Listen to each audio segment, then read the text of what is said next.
Electrical engineering is a brutal degree. The maths is hard, the labs are making zero sense, and everybody around you has completely no clue what's going on either. You do not feel any control over your academic life. Guess what? I was exactly in that same position 2-3 years ago, studying electrical engineering, completely discombobulated. But I eventually figured it out. I had top grades at university while having a balanced life. I landed internships in AI, hardware, and software engineering. And now I work full-time as a software engineer at Europe's largest bank. So somehow I did it. And let me tell you how I made this transformation and how you can do it too. Number one thing, maths is really important, guys. And I think deep inside, we all know that maths is very important for electrical engineering, but we just can't admit it. But I want to emphasize that certain topics in maths for electrical engineering are like so extremely important that if you don't get a good hold of them, then you will really be cooked. Like it's like a hard checkpoint. You have to pass, you have to get through the mathematical hurdle of electrical engineering specifically before you can progress. I'm talking topics like calculus, linear algebra, Fourier, and Laplace. I would say those are the top 4 giants. They will come up everywhere. I mean everywhere. From module to module, you're gonna hear Fourier transform, Fourier series. You're gonna be seeing like sines and cosines everywhere, circles, pies, and e to the power of pi I, Euler's identity. Like it's gonna be everywhere. Okay, you need to get a good grasp of that. And I'm telling you this now. If you do not get a grasp of this, you will be in a nightmare. You will not enjoy your engineering degree because instead of trying to understand the engineering concept, you're still on step 1 trying to figure out the mathematics. You're still asking, yeah, but why is that the case? Trust me, you don't want to be there. Having those fundamentals really will give you a big advantage. But theory is just one side of the story, obviously, which leads me to my next point. Hey, by the way, if you're applying to internships, grad roles in engineering, and you need an excellent free CV template, then you're in luck because in the description below, you can click there and you can find my free CV template that landed me interviews at Google, Samsung, and my current full-time job at HSBC. So link in the description, go grab it. So my next point that I wanted to talk about is that labs are extremely important. You understand how the Fourier series work and the Fourier transform. Okay, now it's time to use the spectrum analyzer and actually try to understand why we're looking at the frequency spectra of all these signals. This is something I wish I did way more when I was in my engineering degree. I wish I spent way more time in those labs really understanding how that test equipment works, the scopes, the spectrum analyzers, the vector analyzers, all these things, okay? These really cool things in electrical engineering that I just didn't spend enough time to like really deeply understand. I'm telling you that you should do it because it's just something that I didn't do enough of and I wish I did. I also am emphasizing this because as we all know, university is very expensive, right? I paid, £10,000 a year. The international students pay double. In the US, it's even more. Why are we paying that much money? I genuinely think it's partially because in our case, all that equipment, the labs, the spectrum analyzers, they cost a lot of money. Okay, they cost really a lot of money. And we, at least, to get our value of worth of our education, we better be in those labs to get, the most out of the money we're spending, this investment, to be more intelligent engineers. And I also want to note that in those labs, you're obviously going to have some like lab assistants, professors. Guys, use those people. Just spam them with questions. Like, do not be ashamed. These are very rare people. There's not many people on this planet that know how to use a spectrum analyzer or an oscilloscope. Ask them because first of all, that's their job. You're there to learn. They're there to teach. And as I said, it's much harder to find resources to help you use a VNA or a scope to build something in the hardware world than it is in the software world.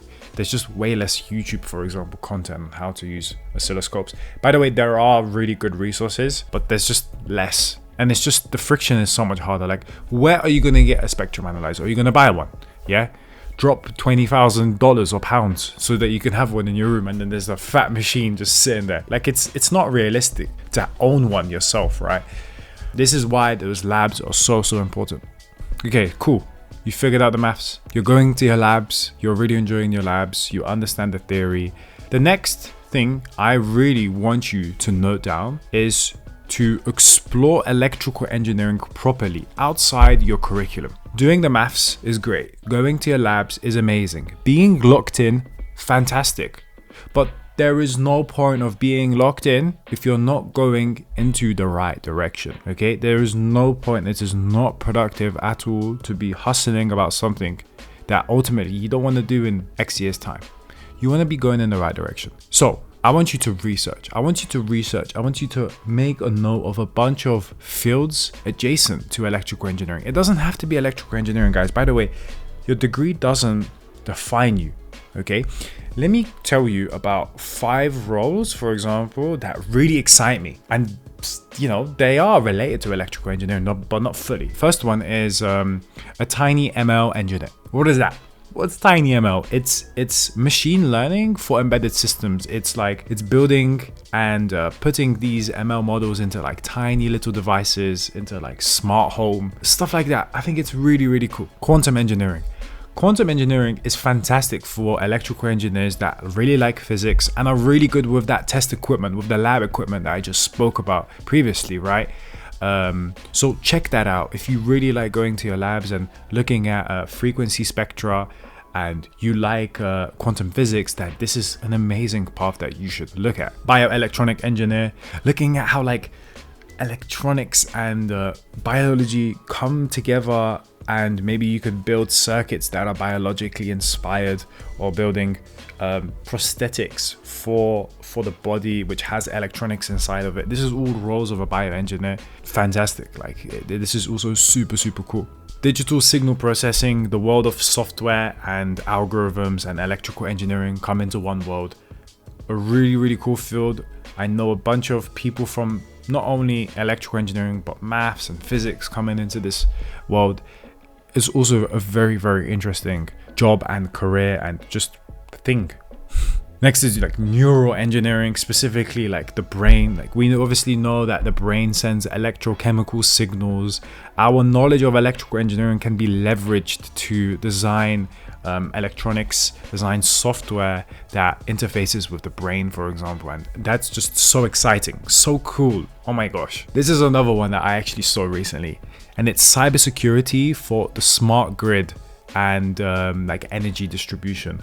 Like, that's such a cool subject. You learn how to protect your country's electrical distribution so that, you know, when there's like cyber warfare, they can't hack in because you have a XTA SHA-256 encryption algorithm put on the power plant so that they can't just hijack the energy of your country. Like, that's so cool. Guys, there's many options. There's many adjacent things around what we study. We are not defined by our degree. Electrical engineering builds probably one of the most fantastic skill sets out there. There's no surprise that a lot of millionaires and billionaires have electrical engineering degrees. But I need you to explore that skill set and see where you can apply it, because you'd be surprised. I also recommend to talk to your friends at uni who study adjacent fields like physics, computer science. I really enjoyed speaking to my physics friend because I really liked looking at the overlap between physics and electrical engineering, and also computer science and electrical engineering. And it's just nice to know that this world is so interconnected and multidisciplinary, and we can do anything we put our mind to, really. Hey, and if you're struggling on your engineering course or struggling to land an internship, grad role, then I got you. I'm running a one-to-one coaching program with a select few engineering students, and if you're interested, then there's a link in the description to a waitlist. Sign up right down below and I will email you. And the final thing that I want to talk about that is probably very unintuitive to this advice around electrical engineering is to have fun. It's to have fun, okay?